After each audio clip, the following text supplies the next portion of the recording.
All right, good afternoon, everybody. Thanks for sticking around after lunch for the afternoon sessions. I'm Jeff Faust, Senior Staff Writer at Space News and moderator of this panel on crowding of low Earth orbit. If you were here in the morning and you saw some of the panel discussions, you saw that they lived up to the title of this overall event, The Future is Almost Now, Property Rights in Space, Stewardship of Lunar Resources. The topic we're talking about this afternoon, you can take the almost out. The future is now when it comes to low Earth orbit crowding. I can remember right around the turn of the century, right around 2000, there was a company called Teledesic that was starting up. And they had a plan, they wanted to put up a constellation of about 900 satellites. And that blew everyone's mind. Like, how can you make that many satellites? How can you launch that many satellites? That's just impossible. You know, and Teledesic eventually went out of business. But you know, I checked this morning, and as of this morning, there were 3,177 Starlink satellites in orbit. And that is just one constellation, and that is not a full constellation. And it is not the only constellation that this company, SpaceX, is planning. And there are many more constellations out there with thousands, tens of thousands. There's even a filing from Rwanda at the ITU with 300,000 satellites. We'll see how serious that project turns out to be. But it's clear that the future involves many more satellites in low Earth orbit than had been through the space age up until now. And that obviously has benefits for communications, for remote sensing and other applications, but it also has side effects. And one of those side effects is on astronomy. And that's really going to be the focus for this panel. You can spend entire conferences talking about space traffic management, space situational awareness, and so on. I've been to some of those conferences.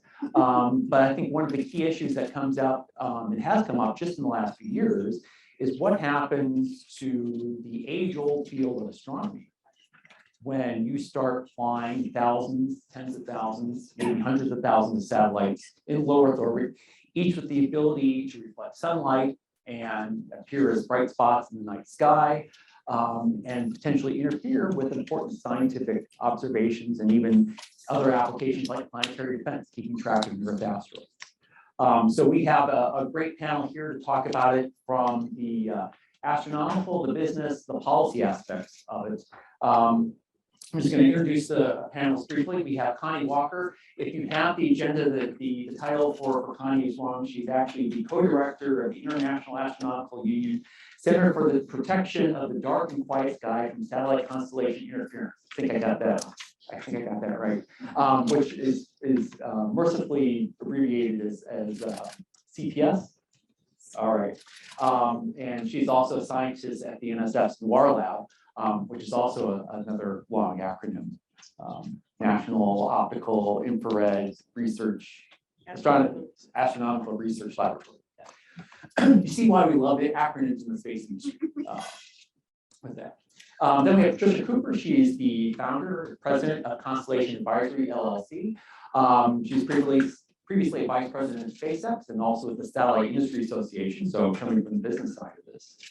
Then we have Richard Green, who's the astronomer and assistant director for government relations for Stewart Observatory at the University of Arizona, and is also co-chair of the American Astronomical Society Policy Subgroup for Satellite Constellations.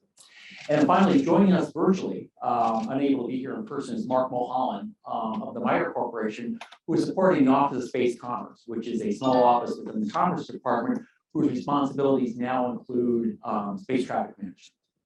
So with that, I'm going to turn it over to Connie, and she's going to go through some slides, and we'll have each of the panelists provide some introductory remarks and presentations on this.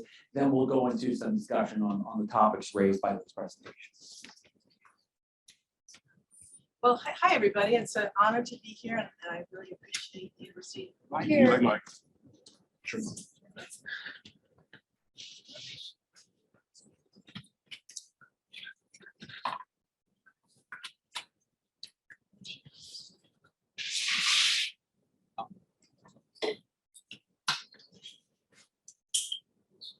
To be on now? Yeah. You can hear me now? Okay. All right, I'm sorry about that. Yes, so I'd like to begin with a little bit of background information, but I think you did such a great job, Jeff, at summarizing what I'm about to say. I should go back and sit down again, I guess, but I'll try to get through this here. So I'm going to give you some background on some concerns on the impacts of satellite constellations on astronomy. And some of these slides you see, I have to honestly say, are from a colleague of mine who also is co-lead of one of our hubs or one of our groups in the CPS named Sat Hub, and her name is Meredith Rawls, and she works with Rubin Observatory. So, okay, let's go to the next slide, please. All right, great. So summarizing just the three challenges, you'll see the big bullets there. There's three big bullets. And there are three challenges that we're facing at the moment. One is the exponentially increasing numbers of satellites. That's one big thing for astronomy. Another is the brightness mitigation. It's not quite to the threshold, and I'll go in more into explanation about that. The threshold we'd like to see, because we know we're not going to, not have any bright satellites, but we'd like to minimize that so that we can actually try to take that out of our data in some cases, and I'll explain that in a few minutes. It's not foolproof, and it never will be, but to at least mitigate it to some sense would be really nice. And then currently, the satellite industry, at least for optical astronomy, the satellite industry is considered to be very unregulated, and that is something that we hope to at least advise on in the future and help change. So some of these approaches in more detail, I'll go over just the third one. It's mostly of interest to you guys, and that would be addresses on aspects of policy and regulation. We have an IU center now that's called CPS, and that particular we have a policy group that Richard is co-lead on, and they're exploring various issues to do with policy and regulations. And also the AAS, I'm happy to say, has been so instrumental in organizing many presentations to many committees on the Hill that we have been involved in and asked to talk with. And there's also best practices guidelines that some of you might inquire later on that has been developed by the IU CPS group, their industry and industry and technology hub. And so Patricia is going to talk more about that in a little while. And so that's ongoing efforts from our standpoint. And of course, we are also very, very involved with the UN Office of Outer Space Affairs Committee on the Peaceful Use of Outer Space, Science and Technology Subcommittee. Okay, that's even worse than the CPS full name, I guess. But we've been working with them for a few years now, going to all the meetings and presenting, and we have a single agenda item that's being put in place in February, which is very difficult to get, let me tell you. So a single agenda item only on this particular aspect of astronomy and satellite constellations. And so we're very happy about that as well. So those are the kinds of things that are happening in terms of challenges and how we're approaching those challenges, just in summary. And now I'd like to take that and go a little bit deeper into some of these areas.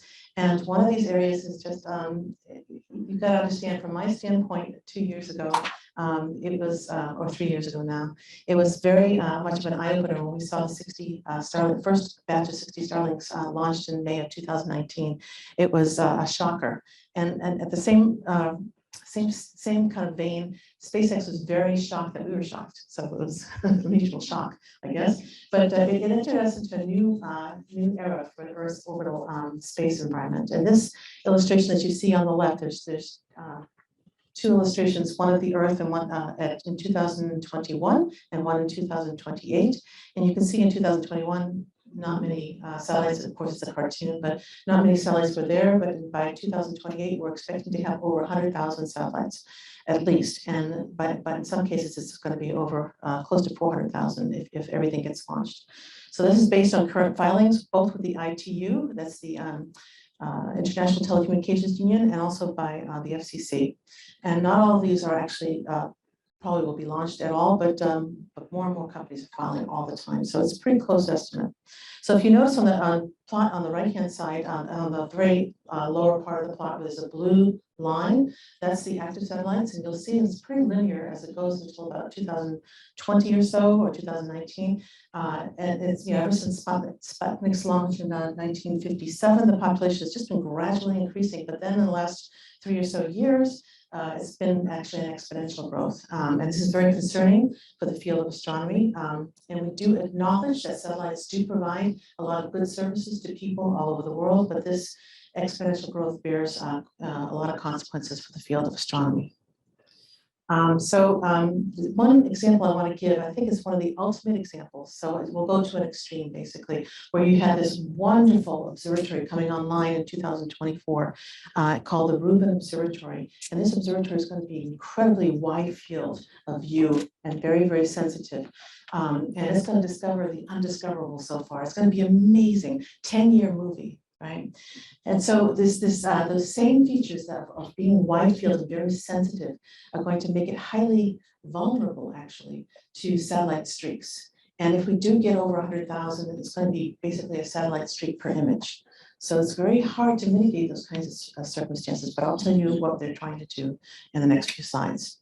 So, and notice that this is a let's go to the next slide, please. I'm sorry, I should be saying next slide. Can you get it to show a picture at all? We tried to get this movie to work for you guys. It is an amazing movie, but it's not working because the permissions aren't set correctly. But what you would have seen, had you been able to see it, are a sphere with actually the streaks across the eastern horizon of various colors, which show you actually the brightnesses too and how many there are. So at twilight, you will see a whole lot of streaks on the eastern horizon, almost like an amazing number that you'd be kind of aghast at. And then as you go through the night, it goes through the night, it gets less and less and less. What you're seeing are satellites at higher altitude, which are not in the Earth shadow. Okay, so Earth shadow plays a good role for those satellites that are, say, below 600 kilometers. Okay, it does a fairly good job. You see them in twilight in the night, you see the twilight in the morning. So as you approach morning again, you'll see them pop up on the eastern horizon a lot. So this is a I really tried to make this work. It's a great simulation by Mariba Jha from the University of Texas and his crew. Okay, so so that was what we tried to do here. So the next slide, please. And in this particular slide, I'm trying to get to the next slide. Siegfried Egel is another person who's actually working with the Rubin Observatory, and his crew are looking at solar system objects. This is just one example I wanted to give you of what kind of astronomy is being impacted. And in this case, he is looking at killer asteroids and the like. And he found that you really do need at least 6 detections over 3 nights in order to be able to detect the whole, part of the orbit of an asteroid or a solar system object. So you need multiple observations traced together to get a confirmation, basically. And because they have such a short discovery window, these near-Earth asteroids, they if you have a streak in contaminating one of the images and you obliterate the chance of figuring out that particular orbit, then you are going to well, you might have catastrophic results, let's just say. So it's very necessary to try to minimize again the streaks and these kinds of this kind of research. So let's go to the next slide, please. So one of the things too that's pretty incredible are the glints that come off these satellites. And there's a young researcher at the University of Arizona named Harry Krantz doing his PhD characterizing the streaks using his small telescope, and as they pass across the sky. And so one of these satellites in the plot here on the left-hand side is a Starlink 1996, and you'll notice in the middle of the night it gets much brighter, and that's actually when it's glinting. So he noticed they had this big flare, and he asked the SpaceX folks, and they responded that it was doing a maneuver. And the reason it was doing this maneuver, it fired its thrusters, it tried to get the visor was actually producing a drag. And every 3 days it has to fire its thrusters to get back up to the altitude it should be at.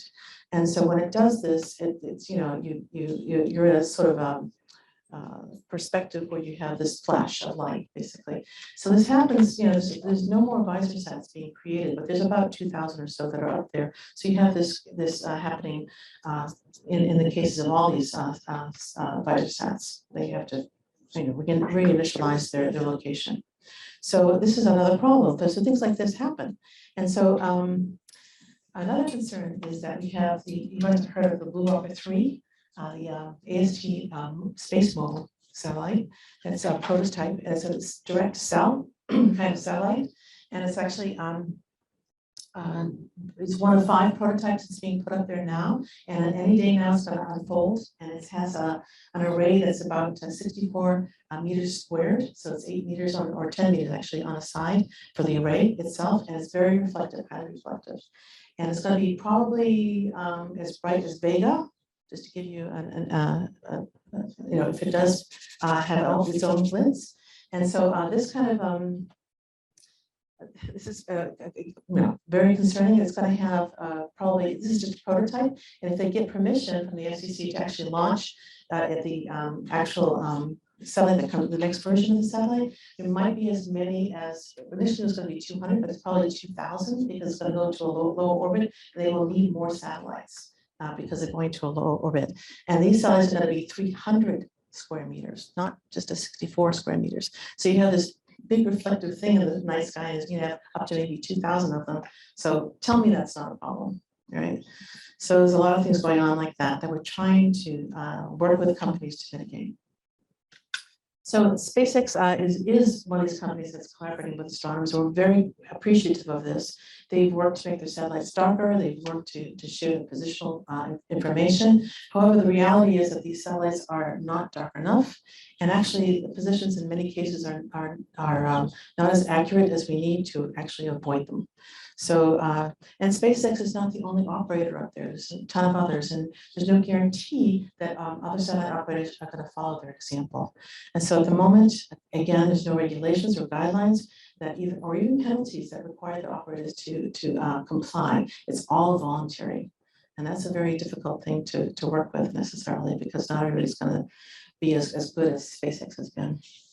So just to give you an idea, in the recent paper by Halferty et al., the authors had observed about 61 Starlinks over 16 months and measured their brightness, and their brightness doesn't approach at all really anything close to the 7th magnitude. We call it 7th magnitude, which is just beyond the human limit of what we can see.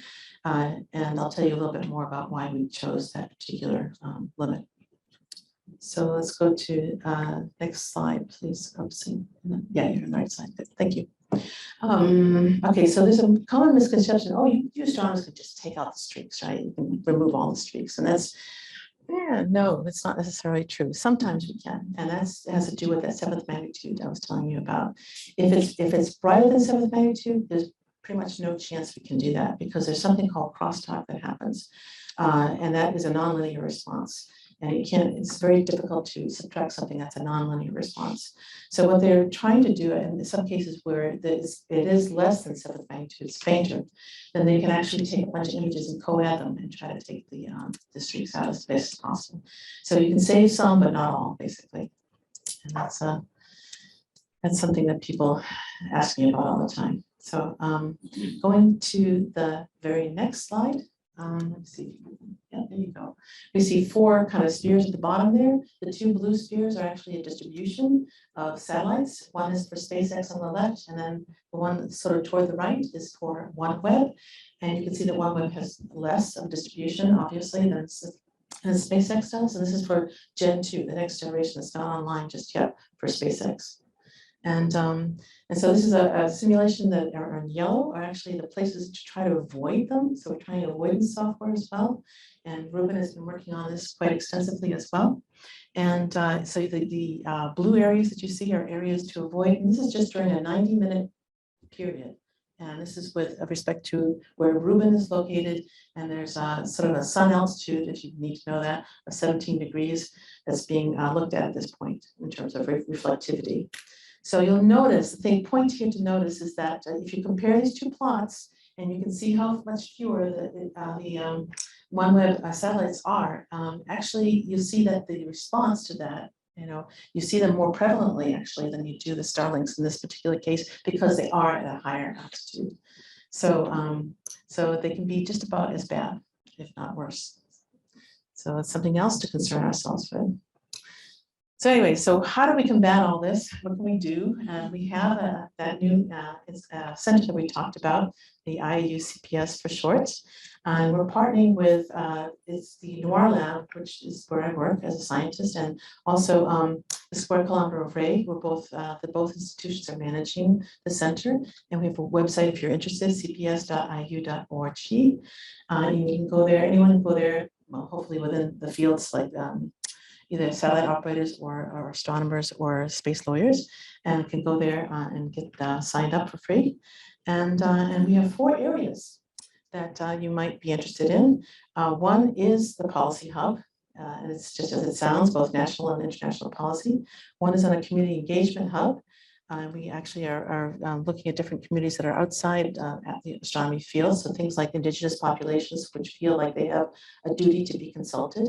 And then industry and technology hub that I mentioned that Patricia's going to talk about.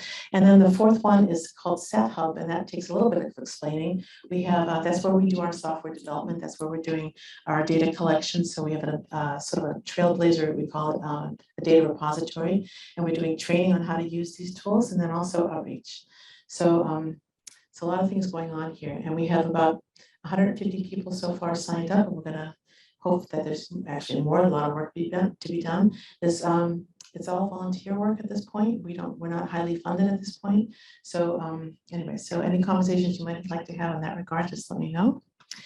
But okay, so the next slide is our last slide, I think.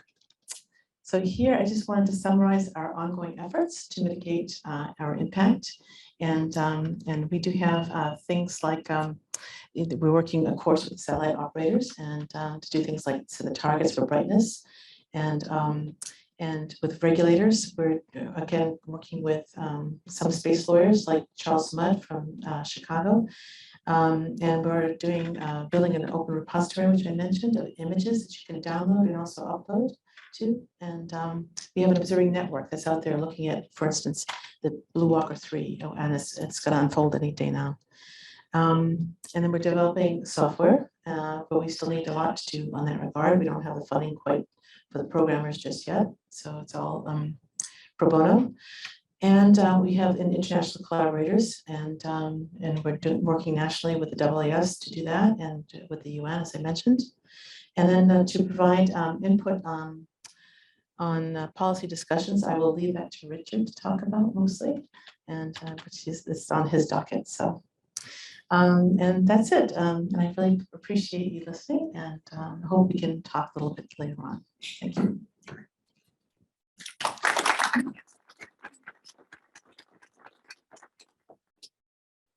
Up next, Patricia. Hi, everyone. I want to thank the University of Arizona for including this topic. This is a fascinating intersection of parts of the space community that hadn't typically run into each other and did, I think, rather dramatically, and now I think quite collaboratively.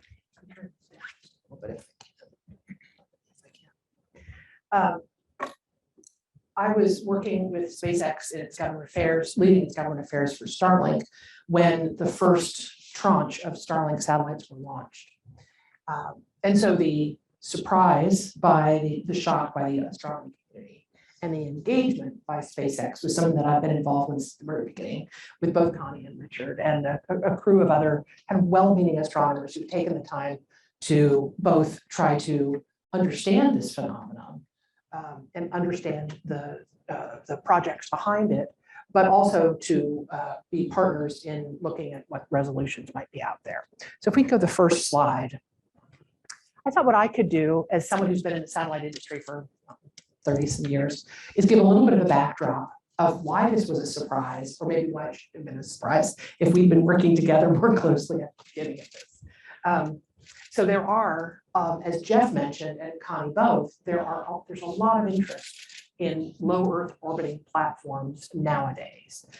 These are not new ideas in many cases. Low Earth orbiting constellations have had 2 previous generations, one that resulted in Iridium and Globalstar and Orbcomm, which are all active low Earth orbiting systems now, more focused on sort of a phone format communication service. And then there was a second generation, which Jeff referenced with teledesic, and Skybridge, neither of which really deployed. And that generation really didn't kind of fizzled. So this third generation of low Earth orbiting interest is different for a couple reasons. One of the reasons is that the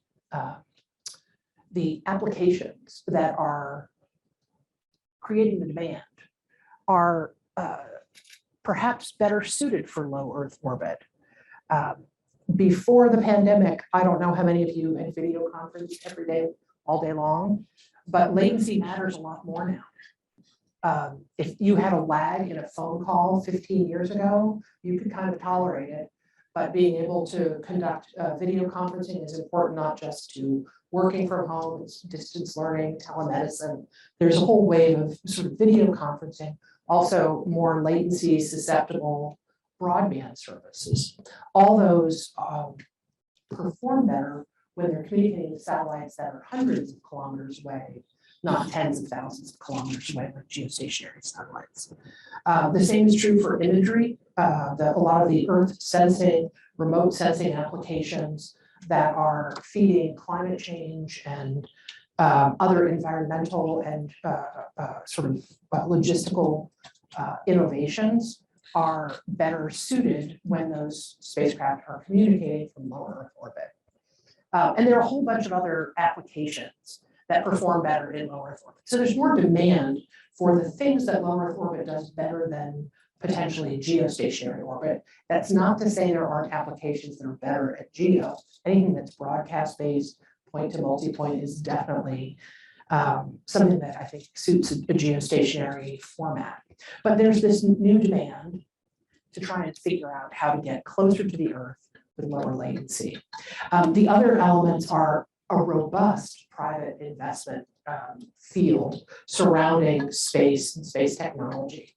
So that has allowed a lot more innovation, a lot more experimentation, and perhaps projects of larger scale. The other two developments I would point to are manufacturing has become more diffused. It used to be sort of the military industrial complex builders were the ones who built satellites, and they were sort of concentrated in many of the same manufacturers. But you'll find that a lot of the constellation components either plan to or are building their spacecraft themselves. They're smaller, they're more modular, they're more mass producible. And that's been a change from the days when 900 satellites seemed impossible. And that'll also have some impact on what we can do about this particular problem. And then the final sort of enabling step is that launch has changed fundamentally, both in price and in cadence, availability, and all those elements mean that you can deploy multiple satellites in a way that you couldn't 2 decades ago in the last generation. So there are something like 500,000 satellites that have been filed for by countries at the International Telecom Union, which is the UN agency that receives both the frequencies and the orbital location filings for satellites, communication satellites. Many of those projects, but it's relatively easy to put in an IT filing through a government. It is much, much harder to actually build that system. So the ratio of what's on paper to what's going to fly is clearly not 1-to-1.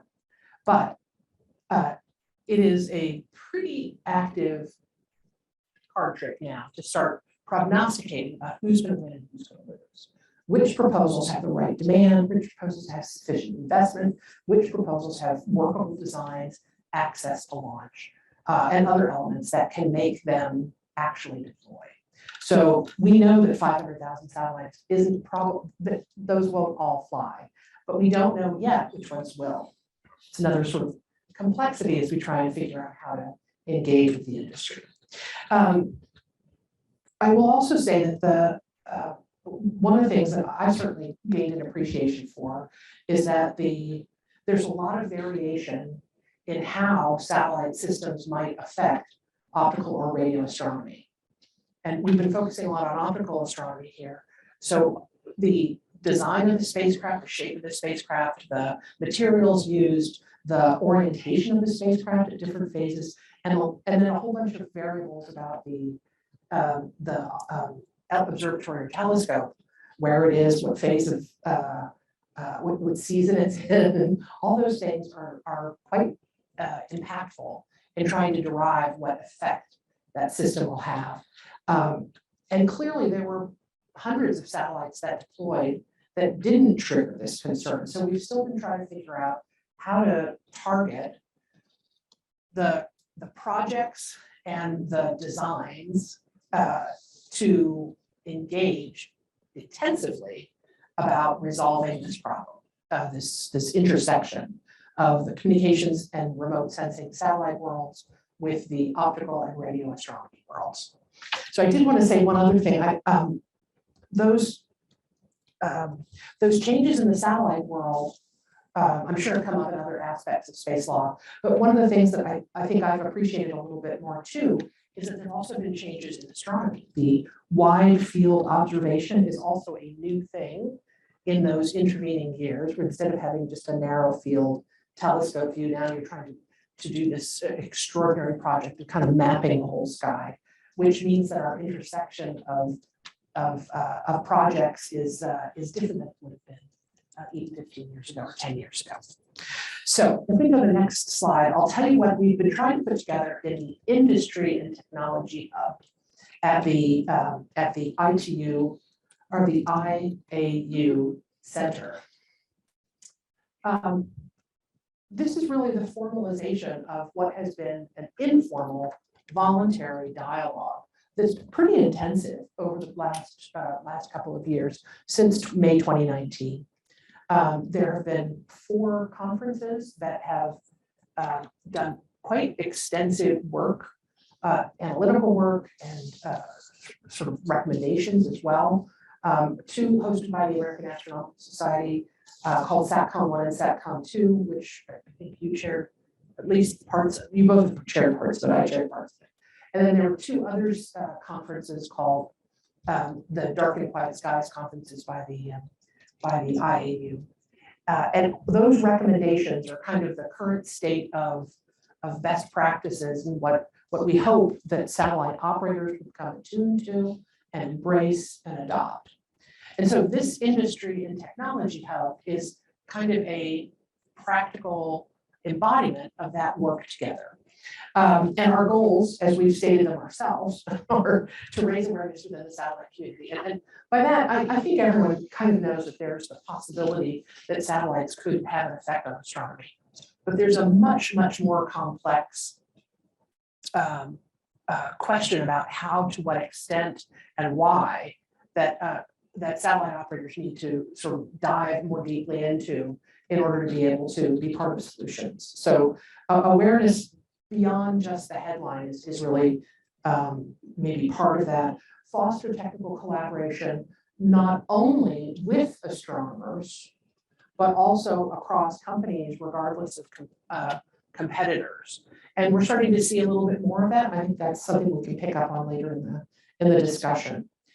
Promote the development of tools and to predict and assess visibility. I think this is one of the ones that's maybe the most important. Many satellite projects take years to develop, from the time that you put in your paperwork at the International Telecom Union to the time that you launch is several years.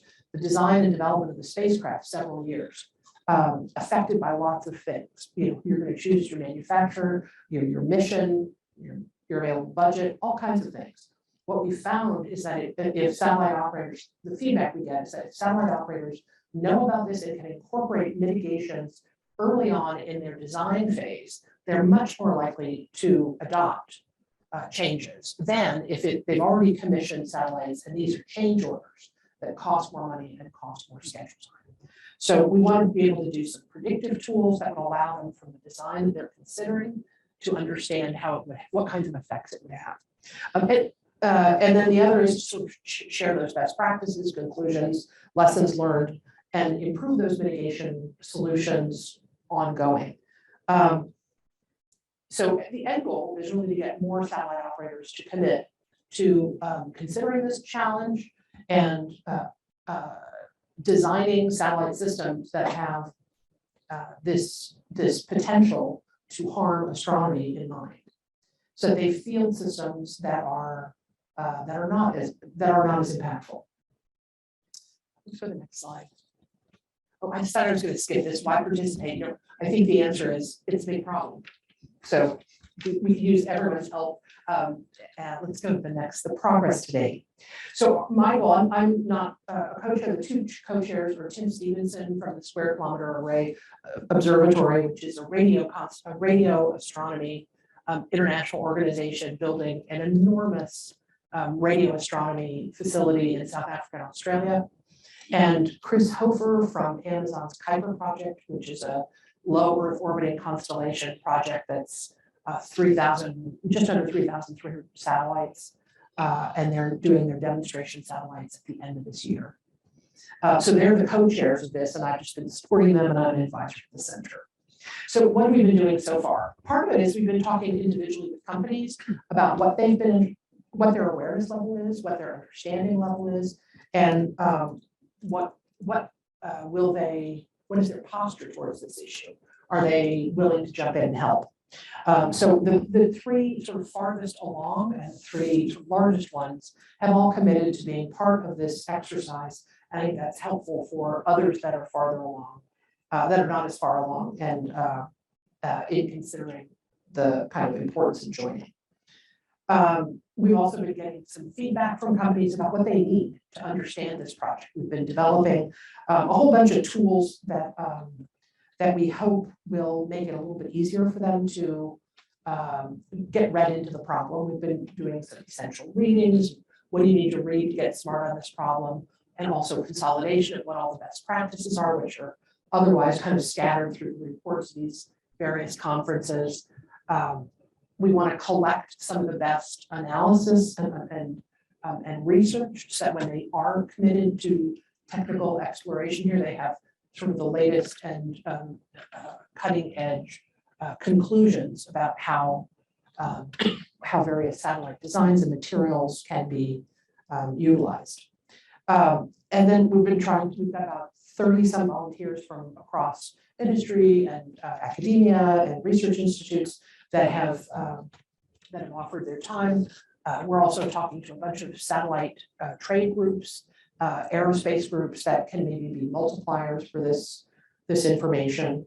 And then we're expecting to be able to have sort of information exchanges and maybe solutions discussions among satellite operators, even as competitors, because we're situating this as a industry concern, not a competitive differentiator. Let's go to the last slide. So I did want to just make sure that the sort of top bullet here is, I do think, a fair statement. Satellite stakeholders generally are committed to being good stewards in space. They may not have been invested in the astronomy endeavor, but they certainly are. They are interested in making sure that their projects do not damage space. I know that was true for my former company. I think the industry awareness has increased over the last 2 years, just partly because the good work of the press, but also these conferences have given a chance to understand it at a deeper level. There's quite a lot more work to do to bring companies that are going to be doing these projects to a level of technical familiarity that they can assess and consider changes to their project with respect to their impact on astronomy. We're certainly trying to engage operators early in their project development so that this is something they're thinking about from the beginning. It's made a little more challenging because there are so many projects that are being proposed. And we don't know which ones are going to be around next year, which ones won't. We want to try and pick and choose the ones that we think are, have the wherewithal to take this issue on and be a good contributor in this mix. The other thing is, I wanted to just, this is a whole new technology category. There's been really almost no work on this in the last 2 decades. I remember asking first when I was at SpaceX, did we miss some major paper or set of, kind of guidelines? And The most recent paper had been from 2002, and there was no, at that time, there was no guideline about what was an acceptable and unacceptable level. So the collaboration has come a long way to build that, but it's really only just been in a couple of years. And the practice of looking at a spacecraft design for visibility is completely new and different than, for example, the practice that every satellite operator does for radio interference with an anechoic chamber. There's a set in your design that is specifically focused on those aspects. This is a new technology area, and I think we've come a long way, but we're at the beginning, I think. And then I think we're really excited about some of the work on alternate materials, on predictive tools, on software and other mitigation solutions, and we'd be happy to talk about those as we go on with the conference. Thank you.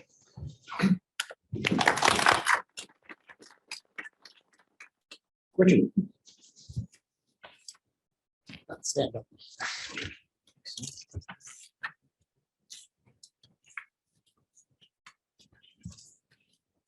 Okay. Next slide, please. Okay.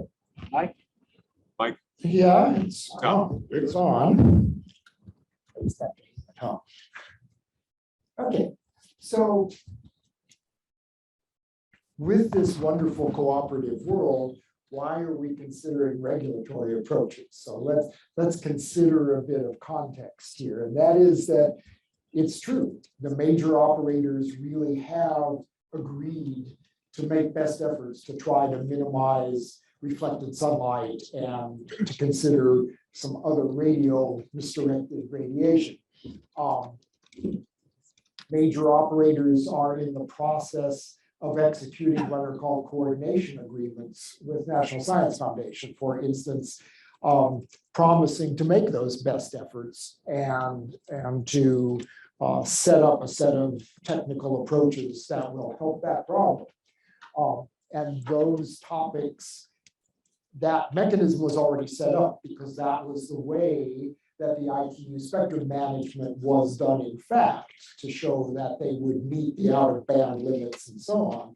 And now we're just extending that process to say there are other issues like, are you going to blank your downlink over a radio telescope rather than blowing out its receivers? Are you going to try to minimize sunlight reflectivity? So we've expanded the purview of that mechanism of a coordination agreement. And astronomers and our industry partners agree that this cooperative effort is by far the fastest way to get us to the point where we can do the best job possible at the moment in mitigating these sort of surprise impacts on things.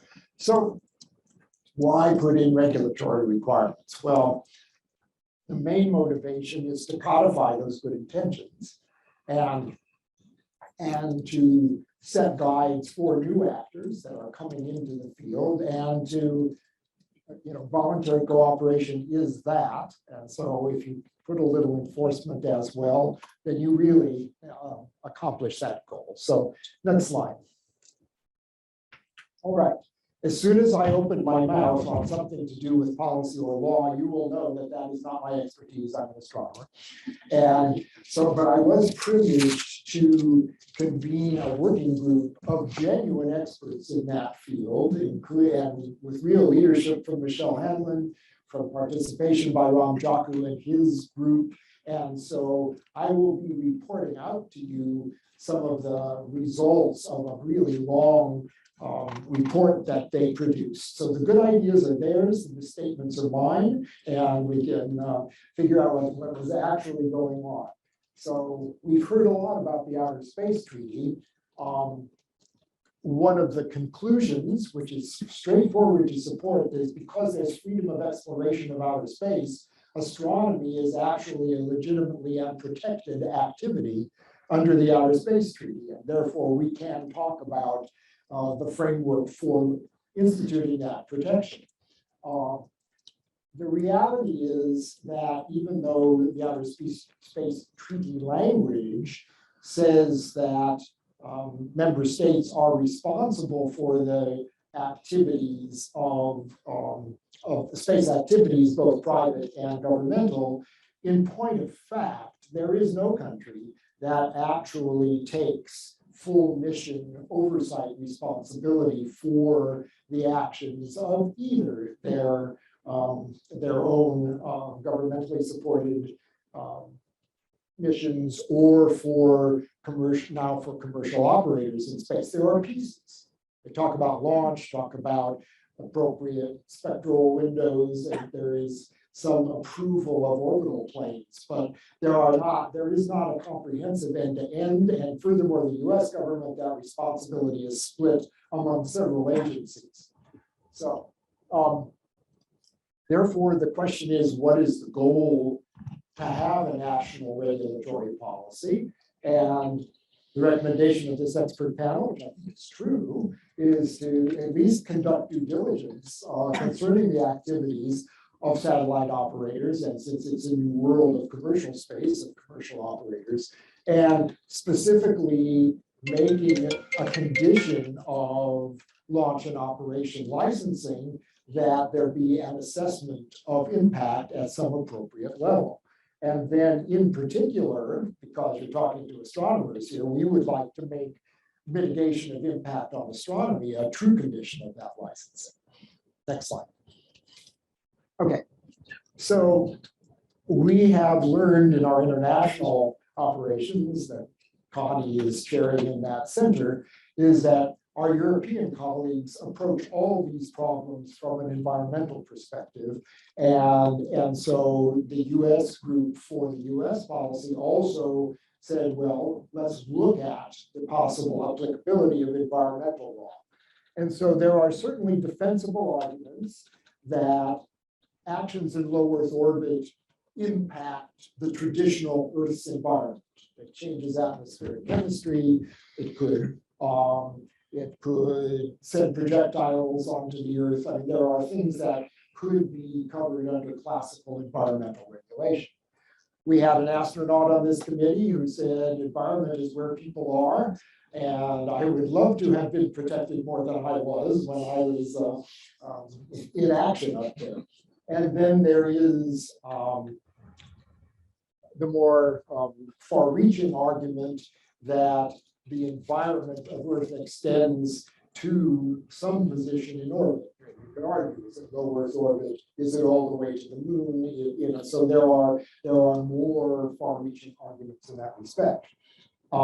They will argue that low Earth orbit is a resource that has direct impact on human activity and therefore requires protection. And the US vehicle for environmental protection at the moment is NEPA.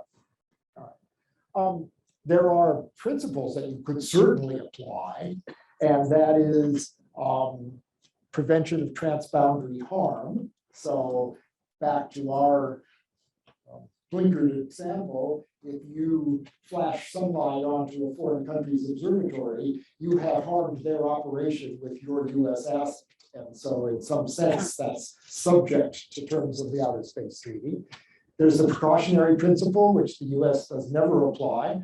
And that is that if you don't know what the impact of what you're doing might be, you should refrain for a while until you have a better understanding and either regulate it or go forward.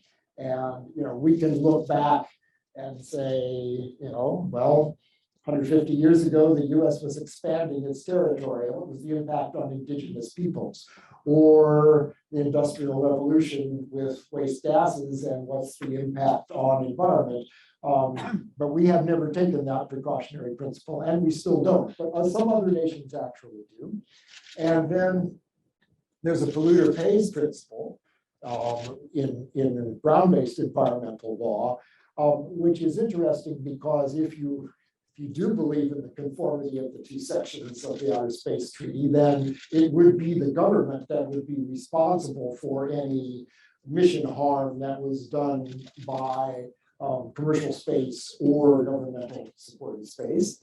And there is a principle of sustainable use, which everyone subscribes to, but interprets differently. So, next slide. So how are we proceeding in both policy and in the regulatory realm? There is a group in a partnership between MIT and EPFL in Switzerland that is developing a space sustainability rating, which is going to be sort of like a lead rating for an analogy to the lead rating for energy, which is what is good operation in space. It's intended to be a positive incentive. If an operator gets that, they are indeed the good corporate citizens that they aspire to be. And we are working with them very closely to include mitigation of astronomy impacts in that rating, so that we are trying to connect to sustainability as one aspect. Connie mentioned that whenever we talk to US policymakers, they will say, yes, but there's an international context. So the Dark and Quiet Skies Conference was actually co-sponsored by UNOSA itself, and we are working with the COPUS and its Science and Technology Subcommittee, ultimately with the goal of getting some kind of international framework to mitigate impacts on astronomy, so that the UN doesn't exactly make law, it's interpreting the Outer Space Treaty, but if there is a framework, then that's a model for the nations that do want to take UN suggestion, and we're hopeful that that moves forward. So the next slide. US policy, we talked about. Everyone is concerned about space traffic management and avoiding the generation of space debris. And so that's the more general interpretation of the key issue of space sustainability right now. We note that there's a small but important effect on astronomy, namely that the smaller the particle, the more sunlight it scatters. So that 100,000 space vehicles would not particularly brighten the diffuse night sky, but if you polarize all of them into flecks, the night sky will double or more in brightness. And so ASAT tests are terrible, collisions are terrible, and they may already have increased the diffuse night sky brightness on the dark side just by redirecting sunlight. So we have a corollary interest in those space traffic management principles. You know that NOAA and the FAA have taken those into account in their licensing procedures. FCC takes bold steps on its own rules making to do it as well. And so they in Congress have some creative tension at the moment about how actually to implement. And but we'll note that there is US serious investment in the development of US commercial space. And at the same time, it has negative impacts on the missions of the Department of Energy, National Science Foundation, and NASA. So it's all a question of balance. It is a whole of government problem, and therefore requires and should merit a whole of government approach to creating that balance, funding not only the forward-looking space commerce mission, but the mitigations that are required to help the missions of those science agencies that are negatively impacted. Next slide. So what's going on? Well, we have, Mark Mulholland will tell you shortly, we have a very good relationship with NIST and the Office of Space Commerce, and we are jointly sponsoring some informative workshops on letting industry know about this issue and how it might be mitigated. I'm sure many of you have seen that the GAO had a big stakeholder engagement and issued a set of policy considerations on mitigation of the negative impacts on astronomy, which was, and they said, you know, we are not making policy recommendations, we are making policy analysis of the pros and cons of various approaches, and it's a very useful document. There is a draft bill for the Telecommunications Streamlining Act, which is to do with FCC authorization, and it's primarily about space sustainability, but astronomers see an opportunity to make that connection between mitigating misdirected radiation as part of a space sustainability approach. Next slide. And so we tipped our hand by actually submitting some language for their consideration as to what we would like to see in regulatory authority language, which is that aggregate effects be taken specifically into account. And when we talked to the FAA, they said the same thing. They are only allowed to look at the launch at hand for permitting. So if if there are no other problems, they must approve the launch that tips over the Kessler syndrome. They are not allowed to consider how much is already there. So they would like to be able to consider aggregate effects. We would like all applicants to show awareness at an appropriate level. You know, a CubeSat should not have to have a coordination agreement with the NSF, but they should at least show that they're trying to reduce their reflected sunlight. And the largest constellations, we would actually want to say, you must execute a coordination agreement with NASA and NSF so that there's a specific commitment on the best efforts required there. And so we're talking with our friends to see about getting that language in the bill. And then there's a parallel bill in the Senate. Again, that one, the Orbits bill by Senator Cantwell and bipartisan support, is looking mostly at the space debris problem. But again, sustainability has a broad application, and so we would like that to be considered as well. Next slide.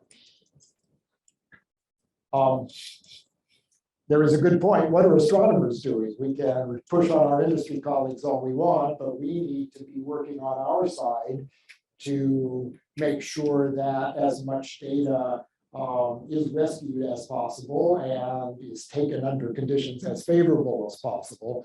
So the CHIPS and Science Act was the authorization for National Science Foundation, and in it is very specific language to the NSF saying that there needs to be support for astronomers figuring out what Connie was telling you about. How do you identify streaks? How do you mask off those areas to get rid of invalid data areas? How do we work with industry to get the best possible predictions of positions of these satellites on the sky so that there can be avoidance or after the fact correction for data contamination? And so there are mechanisms for supporting private investigations and astronomical center investigations. Next slide, please. So I'll leave you with these challenges that we find in the policy front.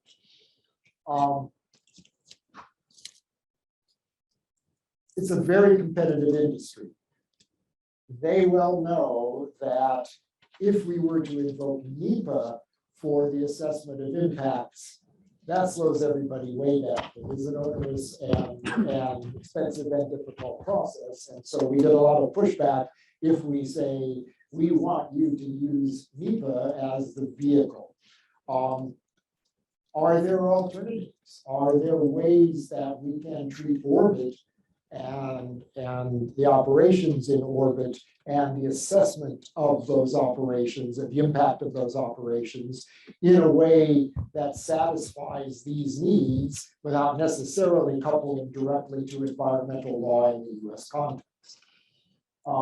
How are aggregate effects best considered? Does that need to be an authorizing language for the FAA and FCC? Are there other ways that rather than looking launch by launch, we start thinking about the crowding of orbits, the risk, the exponentially increasing risk of collisions and debris? And finally, although it's true that traditionally the ITU regulations and treaty have covered the aspects of radio transmission and spectrum, these issues transcend that because radio quiet zones are nationally or regionally protected areas from terrestrial transmissions. There is no legal protection whatsoever against downlinks going over and taking out a whole national facility. So how, is there a mechanism to protect radio telescopes from above? And furthermore, there is a growing noise floor that's blinding the whole world to celestial radio transmissions because all satellites have side lobes, all satellites transmit out of band, and a radio telescope can see every satellite above the horizon all the time.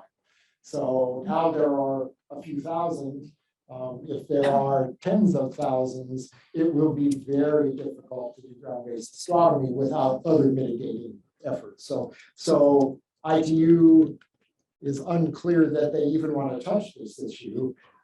What policy or regulatory mechanism do we have to make sure that it is actually addressed? So we have interesting new world where we want to work cooperatively. We'll get the best compliance with regulations that industry can live with. And so we were looking for a way to go forward here and really try to find that balance between healthy commercial space and healthy continuing astronomy research.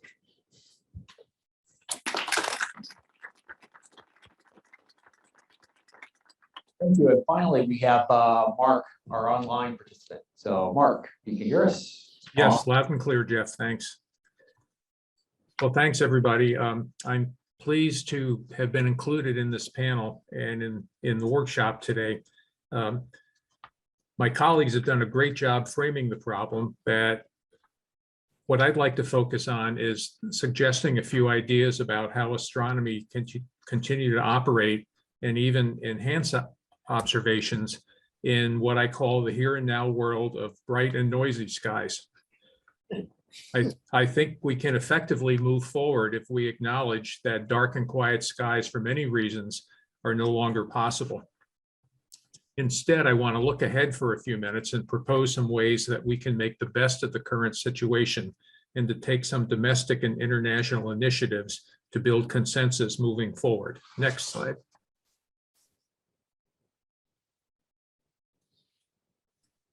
There we go. Okay.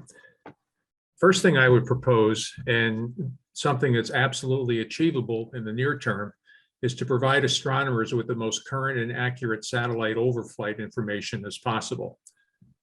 When I first encountered the dark and quiet skies topic a couple of years ago through Connie and Richard, I noticed that astronomers were using space object two-line element sets, or TLEs, for position data. I'd note that TLEs are simply a means to catalog a space object and really can't be used as operational planning data. The US Department of Defense never intended that TLEs be used for operational purposes. TLEs are updated infrequently and do not represent the actual and current position of a space object beyond a short period of time after the TLE is cataloged and published. Even in the best of cases, a TLE is off by a country mile pretty quickly. In 2009, the National Defense Authorization Act authorized the DoD to begin sharing space situational awareness information outside the DoD.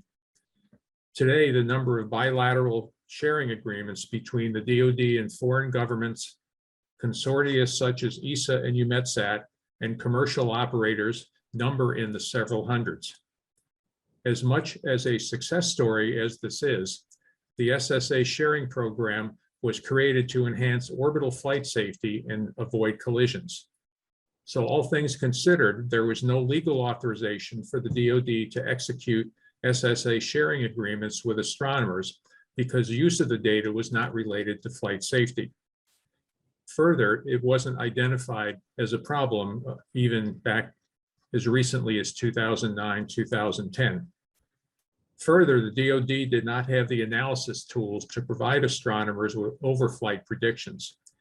Interference between satellites and astronomers, as I mentioned, was not a consideration when the SSA sharing agreements were created. However, Space Policy Directive 3, signed in 2018, transfers space situational awareness support for commercial and international operators from the DoD to the Department of Commerce. DOC was directed to make high accuracy SSA data from a wide variety of government and commercial sensors, and to provide critical flight safety warnings to commercial and international operators in the form of a basic service. Commerce is organizing a cloud-based system consisting of a data layer into which SSA observations and other data such as space weather data is stored, and an analysis layer in which SSA analysis companies analyze raw SSA data and publish forecasts and warnings. There will also be a cloud-based proving ground or sandbox where SSA providers, analyzers, and operators can develop new tools that quickly respond to the needs of the commercial space community. Commerce envisions that SSA data providers can collaborate with astronomers to use real-time accurate SSA data and overflight deconfliction tools to achieve an unprecedented degree of accuracy for astronomers. Next, please.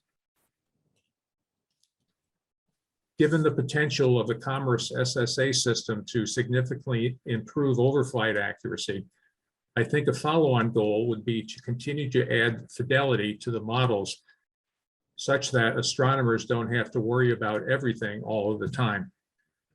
Astronomers and SSA providers should consider adding refinements to their predictions to include optical characteristics of spacecraft, material properties, radio frequency characteristics, and other parameters that can identify which objects present a significant negative effect on astronomy and which ones don't. The goal, of course, is not to overwhelm astronomers with data. There are several other factors affecting the astronomy mission. I'll mention a few here. The first and obvious are the tens of thousands of debris objects, such as Connie's SURPRISE satellites, that aren't as frequently tracked as active spacecraft and of which relatively little is known. For example, an inactive satellite that is tumbling could present more of an optical signature problem than a stable active spacecraft where optical characteristics are known and predictable. Clearly, as others have mentioned, we haven't seen the end of proliferated LEO constellations. There will be thousands more in the same orbit regime. Even with the most advanced tracking data available, it will simply become harder to perform the astronomy mission. I think it's a fair assumption that not all commercial operators and certainly non-US government space agencies will view astronomy as an interference as a national concern. A fair amount of diplomacy will be required to bring them along. Having an official agenda item at the UN Committee on Peaceful Uses of Outer Space, as Connie mentioned earlier, is a good place to start to build this international awareness.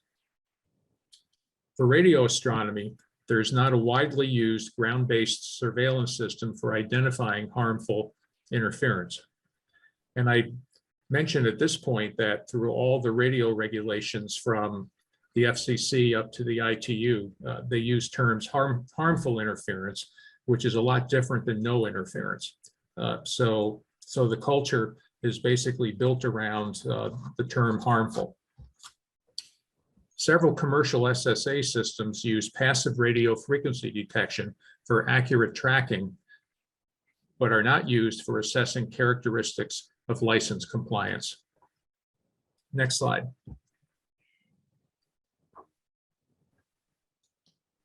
There we go. Okay. In addition to doing a better job providing much more accurate overflight predictions, there are several other activities that I think the community should consider committing resources. The first, as folks have previously mentioned, is pointed research into less reflective spacecraft materials that at the same time don't degrade the performance of the spacecraft system with thermal properties or electrical issues or drive cost increases. And as crowded as LEO is becoming, even if there wasn't a problem with astronomy interference, there would still be this huge radio frequency spectrum problem to be solved in low Earth orbit. And then international recognition that this problem exists.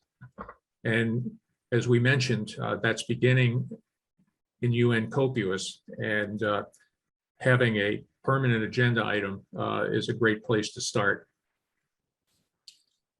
And then, of course, diplomatically, how do we deal with nations and commercial operators that have no interest in cooperating for one reason or another? Next slide. So not wanting to end on a complete downer, I'm really enthusiastic that a partnership between astronomers and the commercial SSA community that is already in work and growing will lead to unprecedented accuracy in observatory overflights, which will certainly improve opportunities.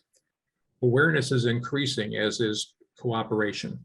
The NIST relationship with the community and the workshops that we've had, as well as presentations just a couple of weeks ago to the Department of Defense, have really increased awareness throughout the greater space community, which is a very good thing. So I look forward to the discussions and questions, and I guess, Jeff, it's back to you. Thank you, Mark, and thank you to all the panelists. In the interest of time, I want to turn to the audience to get some Q&A started with about 20 minutes or so left. Stephen, you had your hand up. I'll speak loudly to start with. Yeah, microphone's coming. Stephen Fleming, University of Arizona. Thanks, guys. That was good. If Elon Musk is right, and Elon tends to be right, he tends to be optimistic on schedule, he tends to get there. It would actually be cheaper to stuff the Vera Rubin mirror into a starship and put it on orbit than it would be to bulldoze a mountaintop in Chile. Yeah, so at what point do we simply declare that professional astronomy needs to be done on orbit and the ground-based telescopes are obsolete? Well, zeroth order answer, never. Because it's 2 orders of magnitude more expensive to put any one payload up there. And we are thrilled beyond description with the kind of performance the James Webb Space Telescope is doing. It's a medium-sized, large aperture telescope now, and it's one of the ground has more than a dozen of them and is building ones that are going to be 10 times the collecting area and sharpness of James Webb. So short answer is, for the combination of good scientific ideas, cost, and existing investment, it's just that's a model that never realizes either economically or scientifically to say let's go to space. I would just say I'm not an astronomer. I don't have a view about the value of ground-based versus space-based telescopes. What I do think is a positive outcome of this collaboration is a better awareness on the astronomer side of the changes in manufacturing and deployment and launch that are happening on the commercial satellite side. So the assumptions of size and cost and complexity for a project that in the astronomy world might take 30 years or have an unworkable budget to deploy, I think some of the changes in the commercial space field might also change some of those metrics. So I think that's a positive outcome. And I know those conversations have taken place. I think the actual value of the James Webb Telescope, I think you could do like at least 40 ground-based observatories for the same cost. And you can't hear me? I'm sorry.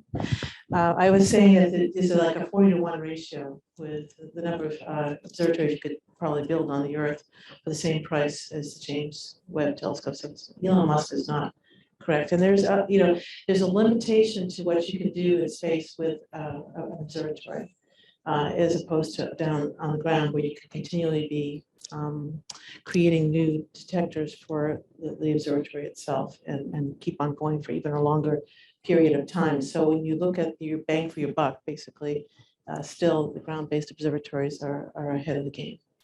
So. Thanks. I think, does Mark have a response?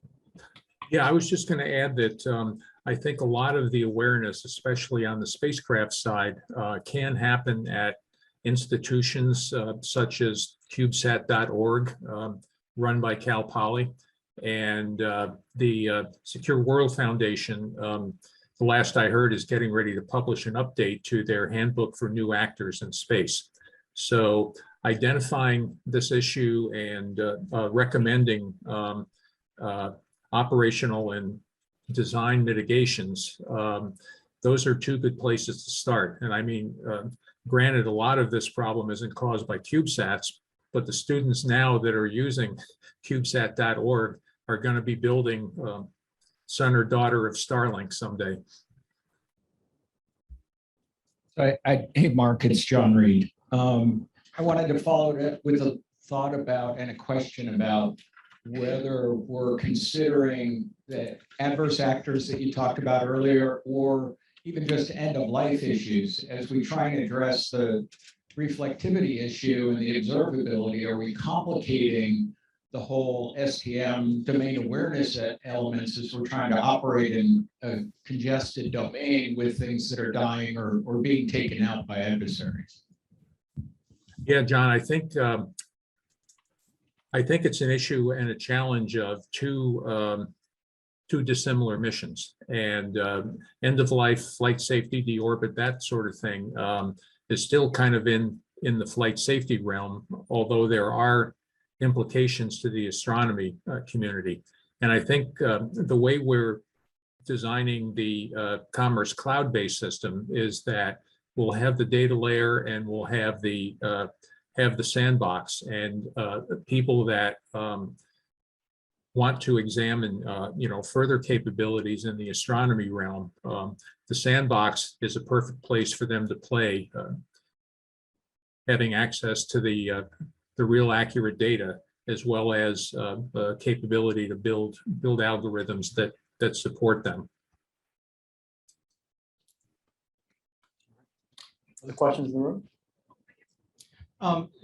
Riffing on Stephen Fleming's question earlier, one of the things we looked at in one of the slides was the current state and the expected state over the next maybe 5 or 10 years in terms of growth, and using existing, hopefully non-NEPA ways of dealing with that. But that growth does not stop. And whether we're talking about versions of OneWeb, Starlink, Kuiper, et cetera, we now have constellations, growing constellations of climate mitigation, Earth observation constellations. We have at least 3 new space stations being built that intend on growing to be fairly large facilities with material flowing between them and flowing from here to the moon. So LEO and the environment will continue to grow. At what point do we get to the point where that growth either must stop, or, to Stephen's point, astronomy does have to change? Because it can't, I don't think anyone's suggesting that one or the other wins, but at some point we are going to get to a Star Trek world where, as if we always watch all the Star Trek, whenever you see the ground cities, the sky is full. And there needs to be at least, the question is at what point does the astronomy community, instead of just saying no, but realizing that the future will arrive at some point, how do you deal with that? And at least for some of us in the room, we're trying to accelerate that day as fast as possible from a commercial standpoint. And so I would suggest that instead of possibly no, has there been any conversations in the astronomy community? Okay, we can't do that. At what point do we need to start changing things? And what do you need to be able to do that? Well, this is still something that's being investigated, because we don't have absolute final numbers as to, how many is too many before we see too many streaks for a particular telescope to be able to function properly. Because each telescope out there is a bit different from others, and whether it has a wide field or a narrow band, whether it has highly sensitive detectors or not, is, there's some telescopes out there that will not impact at all, virtually at all. But then there's also 10 minutes, thank you. Also there's, I'd say what is going to probably matter even sooner is space situational awareness kind of concerns of like the Kessler syndrome, where you get maybe, I don't know if it's 40,000 satellites at altitude of 600 kilometers. You know, if there's too many satellites that start colliding with one another and make it basically impassable to go beyond that altitude because there's so many there. That's going to be, I think, one of the major deciding factors. So I don't think you heard any of us say no. You know, we recognize that this is what's happening in commercial space. And I think Connie's exactly right that it isn't going to, much as we'd like to think so, it isn't going to be astronomy that limits the number of objects in orbit. It's going to be a recognition of a limit on phase-space density, as we call it, of orbits that are required to stay within the bounds of collisional safety to not make orbit inaccessible to everyone. So it's a space traffic management issue that's going to limit the occupation in space. Our question is, you're asking a different kind of question, namely, if it takes us 50% longer to do the same project because we lose area to satellite streaks and we lose whole exposures to satellite streaks, at what point do you throw up your hands and say, well, I just can't do this anymore? And the answer is, our need to study space, to understand what's going on in the universe, our need to, as Connie said, fulfill national missions of planetary defense, are still going to be there. So it's just going to be harder. I think we will not give up. Mark, on the Yeah, thanks. Yeah, I was just going to mention on the subject of when does the sky become too crowded? There's been discussions going on both in government and in the private sector about does a particular orbit regime or does a particular spot in space have an upper limit? So the first thing you consider is what's driving your upper limit. And clearly as SSA tracking and collision avoidance gets better, operators will want to squeeze more spacecraft into the same physical space. And when you do that, then you start having even more radio frequency interference problems, and it gets harder to even uplink and downlink. And then there's the corollary impact on the astronomy community. So I think the good news is people are beginning to ask the question of, is there an upper limit? But at this point, there aren't any clear answers. I would just add that it's not likely to be a static answer because it is so heavily influenced by the capability of the spacecraft. Mhm. We've got spacecraft that don't have any maneuverability at all, that are in orbit, and that was perfectly fine. But if you have a crowded orbit, that's going to be a consideration. It's one of the topics that's discussed is what should be expected of a spacecraft operator as the skies become more crowded. The same is true about the precision and the frequency ranges that are used for radio spectrum. I do think, for example, on the radio astronomy side, it is often sort of forgotten that there are no frequency overlaps between the communication satellite projects and radio astronomy. The problem is one of adjacency. We're using frequencies that are right next to each other, and radio astronomy is very, very sensitive. So the solution has been to create a little band where the satellite operators do not operate, to create a little buffer. But it's not that those allocated bands are the same and we're interfering with each other. Instead, radio astronomy has evolved to a place where they observe across the entire radio spectrum, not just the frequencies where there's overlap with satellite. And that move to observe broadly, listen broadly is the right phrase, is the challenge when you have other transmitters in space that use any of those slices of the radio spectrum.